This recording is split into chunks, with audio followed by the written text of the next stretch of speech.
Can you all hear me, please?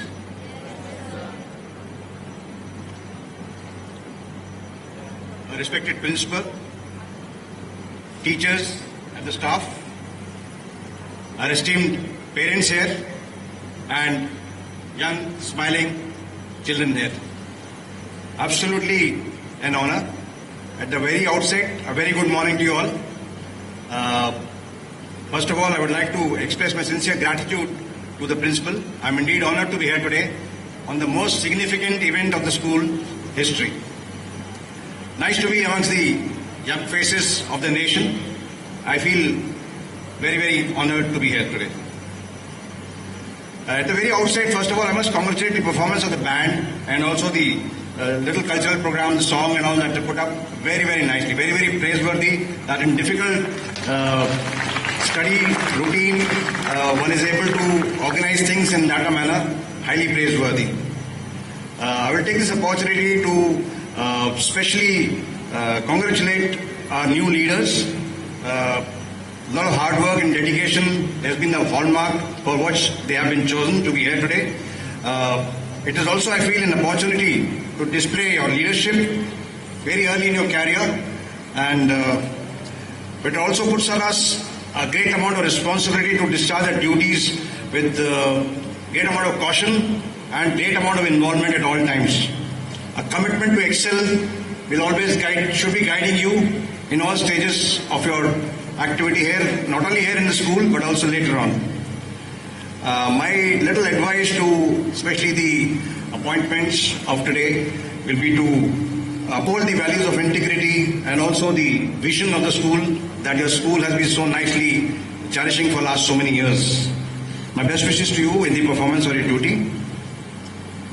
Well, as I speak to you all today, we all understand that the nation is passing through a crucial stage. In the history of independent India, we never had such kind of situation ever.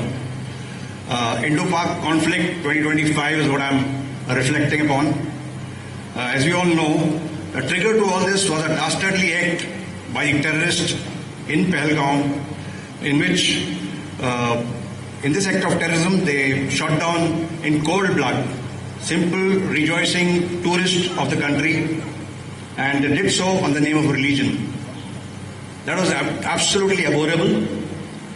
Indian forces, Indian government took a little time to take back action, and it was on the 6th, 7th night, as we all know, that we decided to avenge this act and send a message, especially to a terrorist, that terrorism in any form will not be tolerated by us. That was a very, very strong message.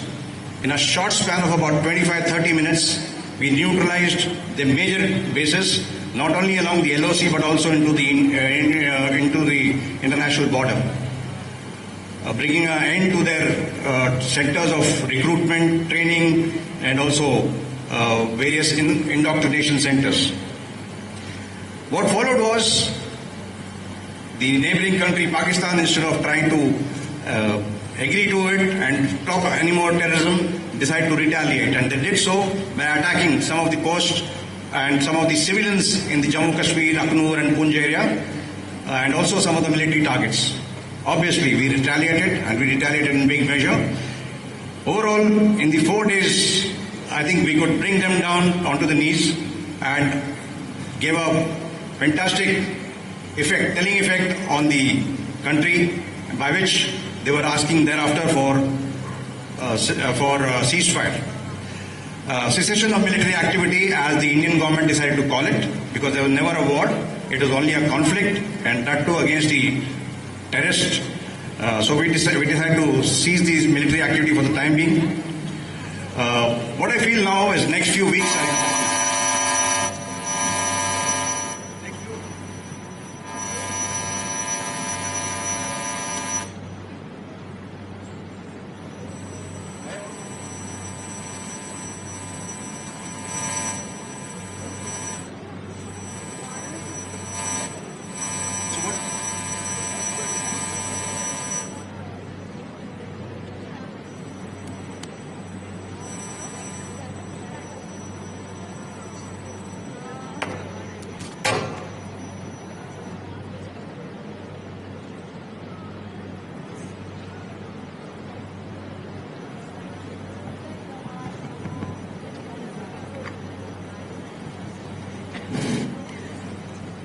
Okay, can you hear? Okay. So getting back to the conflict and what are developments that have taken place in the last few weeks, I feel further on going forward from here, next few weeks are important. What is required of us, what is required of each one of us is the combined efforts. The effort of the whole of the nation is what is very important. So what should we do? What should each one of us be doing? I think the message is that we should do our whatever respective duties that we are doing in very, very earnestly and continue to do to the best of our ability, whatever is expected of us. I am saying all this not because I am from the armed forces. It is a general sentiment in the whole country is what I am trying to voice through in this forum. I myself is from the armed forces. After finishing my schooling, I joined National Defence Academy. I'm a pilot, fighter pilot. Took part in MiG-27 qualified, took part in 1999 Kargil operations, was awarded by the President for the Gallantry Award by the President. And later on, as I grew senior in my service, I was also entrusted with various planning and strategizing aspects for the Indian Air Force operations and also for all the three armed forces. Post-retirement, I've been working for Bharat Electronics Limited as an advisor and also been advising towards a SpaceX startup company based in Bombay, another one based in Bangalore. Fantastic job the country is doing.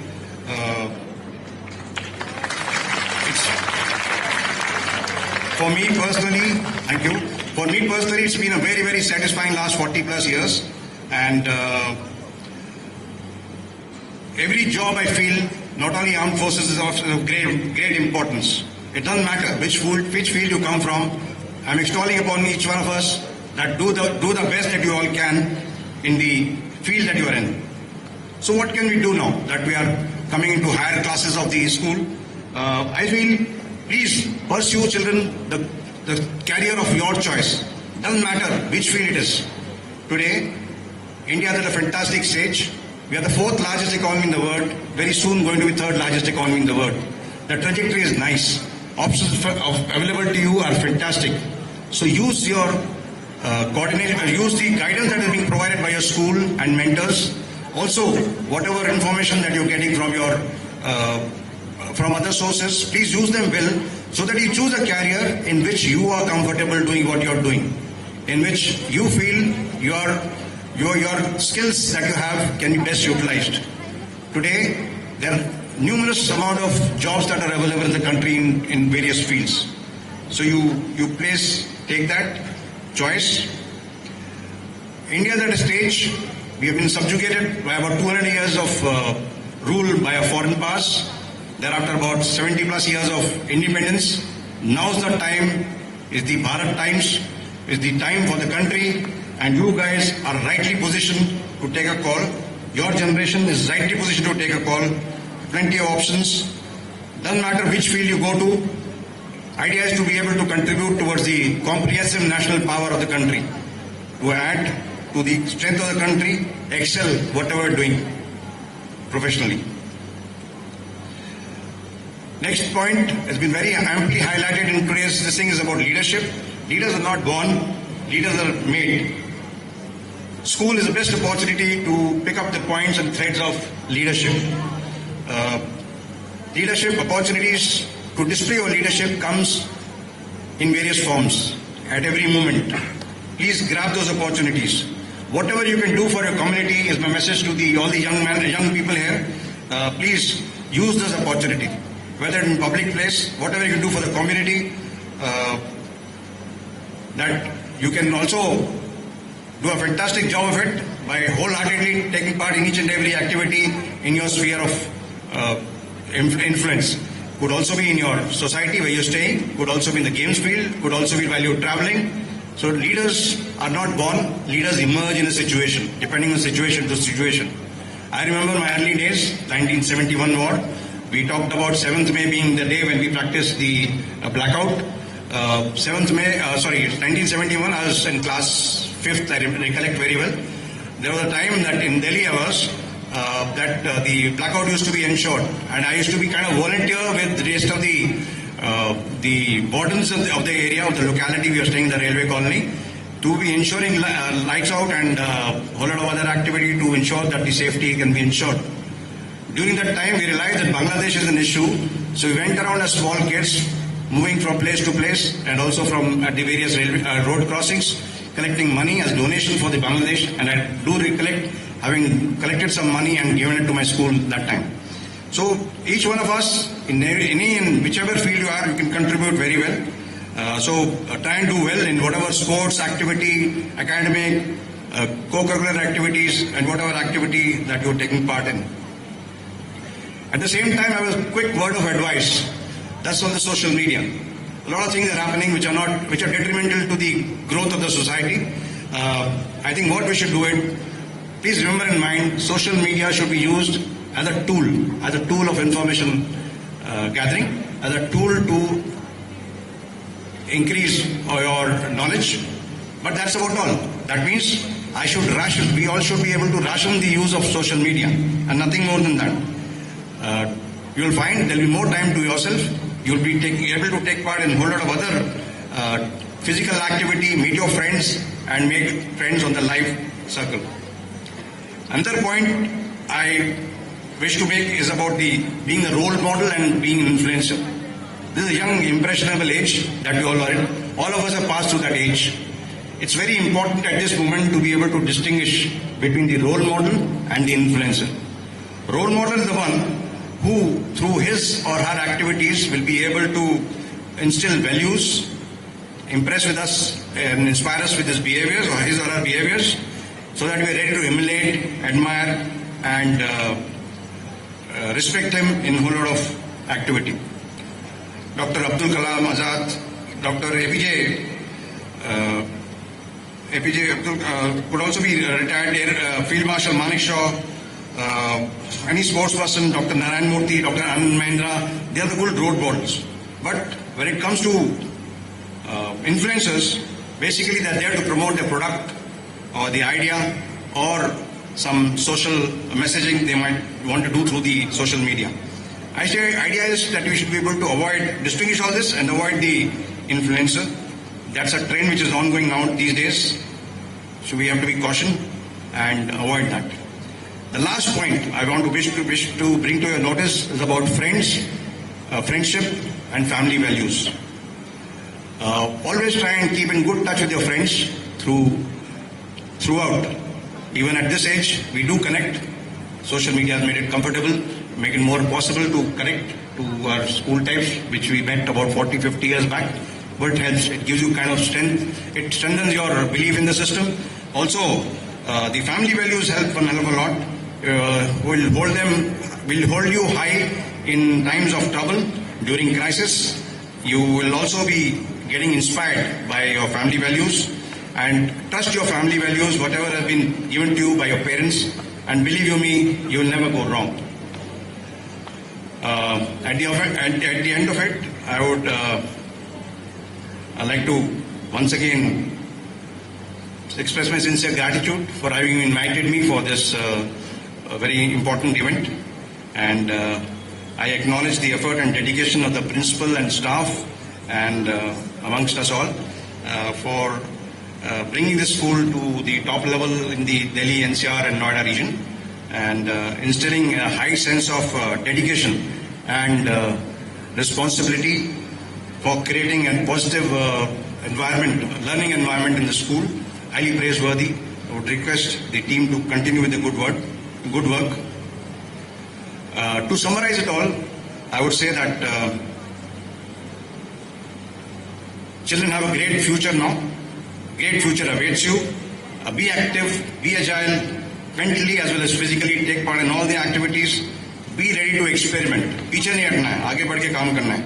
And work towards the nation building. Be a good citizen. My advice: a lot of people ask me, being in armed forces, what can be done towards armed forces? My thought in this regard is, or my advice is, it is important to understand, be a good citizen, worth laying your life for. Just do that much and you'll find everything will be in order. With this, I convey my best wishes to each one of you. Thank you and Jai Hind.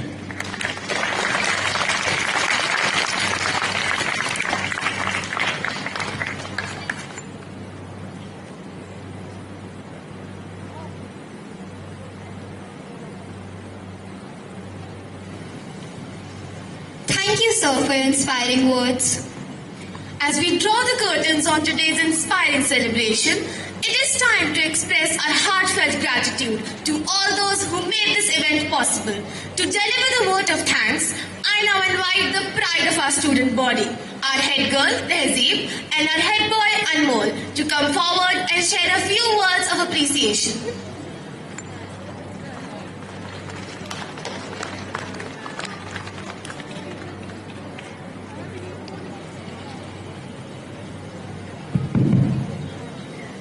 Good morning to our respected principal ma'am, distinguished guests, esteemed management, headmistress ma'am, beloved teachers, proud parents, and my fellow students. Standing before you today as the newly appointed head girl is not just a personal honor, it is a responsibility etched in trust, purpose, and service. I'm reminded of the words of Madeleine Albright, the first female U.S. Secretary of State, who said, "It took me a long time to develop a voice, and now that I have it, I'm not going to be silent. As I accept this badge of leadership, I wear it not for applause, but to amplify voices, to serve our student body with strength, and to be the bridge between vision and action." Leadership to me is not about standing in the front. It's about walking besides, uplifting, listening, and standing steady when others falter. As Jacinda Ardern, the former Prime Minister of New Zealand, once said, "One of the criticisms I've faced in life is that I'm not aggressive enough or assertive enough. Or maybe somehow, because I'm empathetic, I'm weak. I'm totally rebelled against that. I refuse to believe that you cannot be both compassionate and strong. And this year, I intend to lead with exactly that balance. Compassion, strength, empathy, and excellence. In a world often defined by competition, let our leadership be defined by character. In a world racing for the finish line, let us pause to help others run beside us. My leadership will not be loud, but it will be consistent.